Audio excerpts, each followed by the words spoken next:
আসসালামু আলাইকুম, কেমন আছেন আপনারা? কোরবানির ছুটি শেষ হয়ে গেল আজ। কারো চোখে পানি, আবার কারো মুখে হাসি খুশি।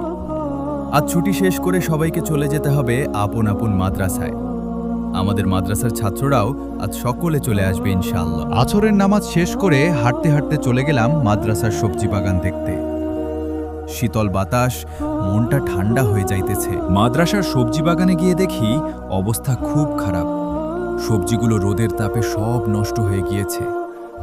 বৃষ্টি না হওয়ার কারণে সবজি সব মরে শেষ।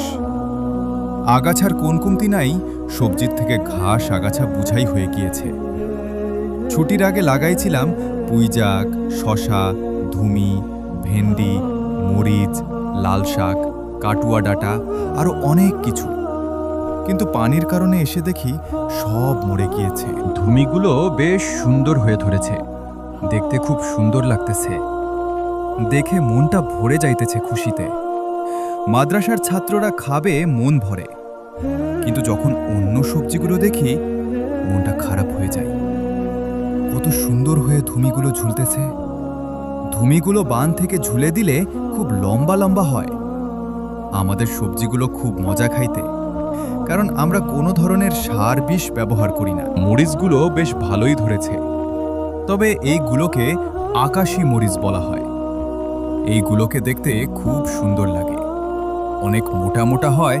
মরিচগুলোতে বেশ ঝাঁজ আছে। এটা হলো মাদ্রাসার সাথে এই গোরস্থান মাদ্রাসার ছাত্ররা আছর পর সবাই বাতাস খেতে হাঁটাহাঁটি করে বেশ সুন্দর বাতাস হয়, মনটা শান্ত হয়ে যায়। তাই আমিও আছরের নামাজ শেষ করে ঠান্ডা বাতাস খাইতে গোরস্থানের রাস্তাগুলোতে হাঁটতে শুরু করলাম। বেশ ভালো লাগছে ঠান্ডা বাতাস খাইতে। এইদিকে দেখি চাঁদ মামা আমার দিকে তাকিয়ে আছে কুসুম কুসুম আলো নিয়ে। আমিও দেখলাম মন ভরে। কেমন লাগলো ভিডিওটা আপনার কাছে কমেন্টে জানাবেন। সবার কাছে একটু সাপোর্ট চাই, আশা করি সবাই সাপোর্ট করবেন। আসসালামু আলাইকুম।